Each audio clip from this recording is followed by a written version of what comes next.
দীক্ষার প্রস্তুতির জন্য সর্বপ্রথম কথা হলো যে এমনিতে আমাদের শাস্ত্রে বলে দেওয়াই হচ্ছে যে প্রথমত 16 বছর থেকে 32 বছরের মধ্যে এমনিতেই বলা হচ্ছে যে দীক্ষার যেটা একদম প্রিলিমিনারি, যেটা বলা হচ্ছে হরিনাম দীক্ষা, যেটা রাধাতন্ত্রে বলা হয়েছে যে আমাদের কর্ণশুদ্ধি বিষয়ক যে ব্যাপারটা, যে সর্বপ্রথম হরিনাম, সেইটা বলা হচ্ছে যে 16 বর্ষ মানে অতিক্রান্ত হলেই সেক্ষেত্রে গিয়ে আমাদেরকে হরিনাম কর্ণশুদ্ধি করতে হবে। কর্ণশুদ্ধি করে গিয়ে সর্বপ্রথম আমাদেরকে মানে বেদাচার বৈষ্ণবাচার একে আমাদেরকে মানে আয়ত্ত করতে হবে। যাদের যাদের ক্ষেত্রে গিয়ে পরম্পরাক্রমে যারা যারা উপনয়ন প্রাপ্ত হন তাদের ক্ষেত্রে গিয়ে তারা উপনয়ন গ্রহণ করবেন, করে তারা বৈদিক সন্ধ্যাদির অনুশীলন করতে থাকবেন। এবং তার সাথে সাথে যে আমাদের যেহেতু আমাদের বৈদিক মন্ত্র যেটি আমাদের সাবিত্রীর ক্ষেত্রে গিয়ে পুরস্চরণ আদি করবে। ব্রত উপবাস আদি সর্বপ্রথম কিন্তু অভ্যাস করা ভীষণভাবে জরুরি। এবার সেক্ষেত্রে গিয়ে যারা যারা বিদ্বান তারা তো দেখুন, আমার যিনি পরম গুরুদেব তিনি বলতেন যে 1001টা ব্রত উপবাস করে কোনো লাভ নেই, এতে গিয়ে কিন্তু মন বিক্ষিপ্ত হয়। ব্রত উপবাসের ক্ষেত্রে গিয়ে এবার কথা হলো যে অন্ততপক্ষে যেটা আমার জ্যেষ্ঠরা বলে থেকেছেন আমাকেও, এবং আমিও যারা যারা আমার থেকে জানতে চায় তাদেরকে আমি বলি যে যেটা আমাদের সেই খনার বচন, যে শয়নুত্থান পাশমোড়া, তার সাথে ভীমেছড়া, খ্যাপাচ্চোদ্দ খেপিরাট এই নিয়ে কালকাট, 2 ছেলের জন্মতিথি অষ্টমী নবমী তিথি, এও যদি না পারিস ভগার খালে ডুবে মরিস। এবার সেইটা নয়, শেষের কথাটাকে বাদ দিন, মানে শয়নুত্থান পাশমোড়া মানে 3টে একাদশী, শয়ন একাদশী, পার্শ্ব একাদশী এবং উত্থান একাদশী, তার সাথে ভীমেছড়া মানে ভীম একাদশী, খ্যাপার 14 খেপিরাট মানে শিব চতুর্দশী এবং দুর্গাষ্টমী, খ্যাপার 14 খেপিরাট এই নিয়ে কালকাট, 2 ছেলের জন্মতিথি অষ্টমী নবমী তিথি, মানে তাহলে হলো গিয়ে কৃষ্ণ জন্মাষ্টমী আর রাম নবমী। তাহলে কটা দাঁড়ালো? তাহলে 4টে একাদশী আর শিব চতুর্দশী এবং দুর্গাষ্টমী 6টা, আর গিয়ে আমাদের রামনবমী কৃষ্ণ জন্মাষ্টমী 8টা, 8খানা যে আমাদের ব্রত, এগুলিকে ব্রত করাটা ভীষণভাবে জরুরি। এবার ব্রত কিভাবে হবে?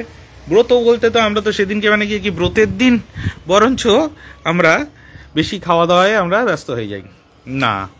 ব্রত যখন হবে, ব্রতের দিনে গিয়ে কিন্তু প্রথম কথা বলা হচ্ছে যে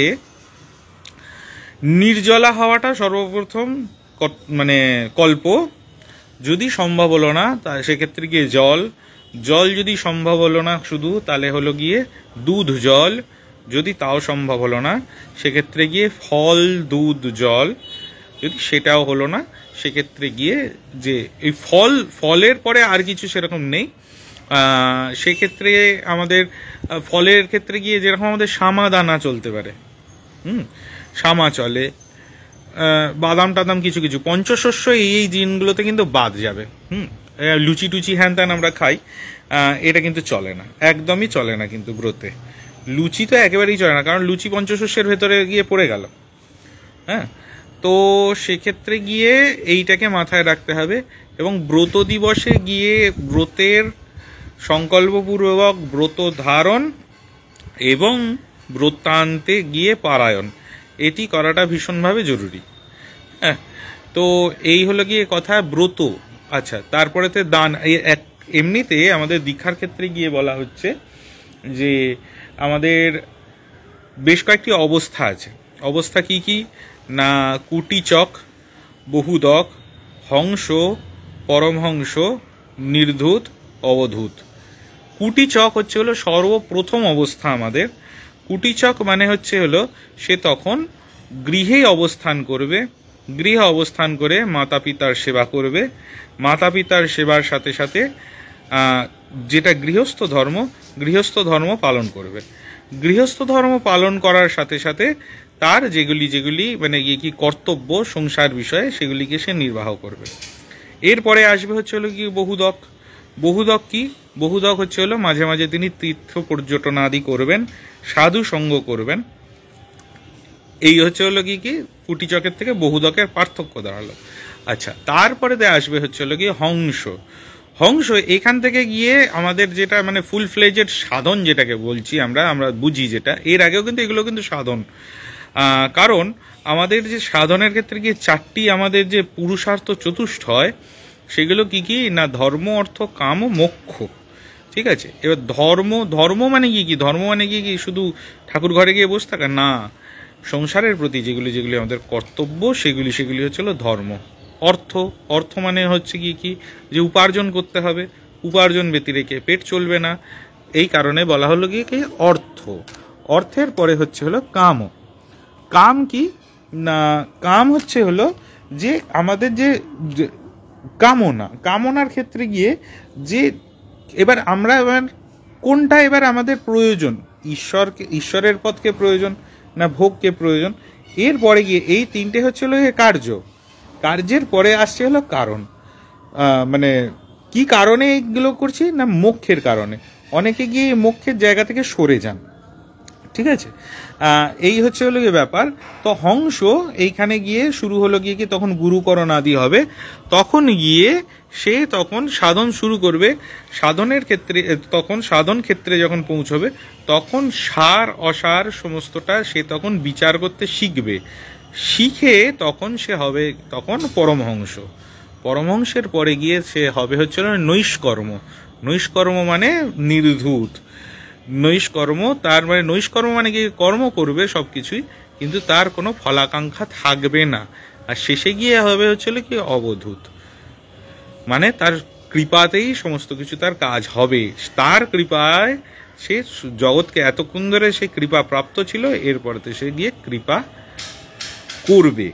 ঠিক আছে, তার দ্বারা জগৎ কৃপা প্রাপ্ত হবে। এ হচ্ছে হলো কি ব্যাপার।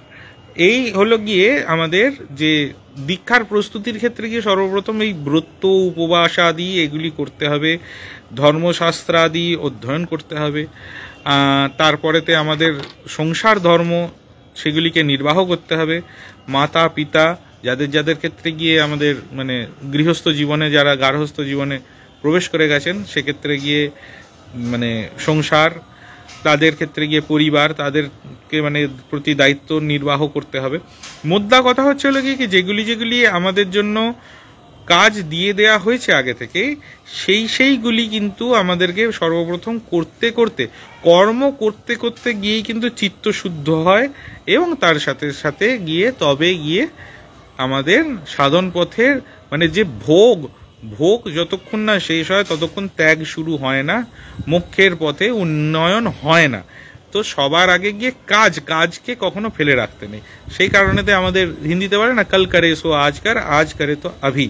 তা এই কারণেই কেন কি আমাদেরকে আরেকটা জিনিস সবসময় মাথায় রাখতে হয়, এটা আমার পরম গুরুদেব ভীষণভাবে বলতেন, সর্বদা মৃত্যু চিন্তা করতে হয়। মানে মনে করতে হয় কাল যে বাঁচবো এর কোনো মানে নেই।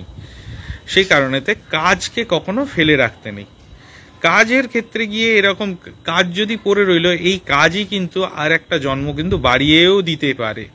সেই কারণে কাজকে কখনো ফেলে রাখা চলে না।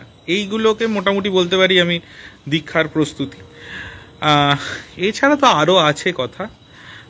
দীক্ষার ক্ষেত্রে গিয়ে আমাদের বিভিন্ন গুণাবলীর কথা বলা হচ্ছে। এবার গুণাবলী সেগুলোর ক্ষেত্রে গিয়ে অনেক ক্ষেত্রে গিয়ে হয় কি যে কিছু থাকে হচ্ছে হলো জন্মজাত, আর কিছু থাকে হচ্ছে অর্জিত।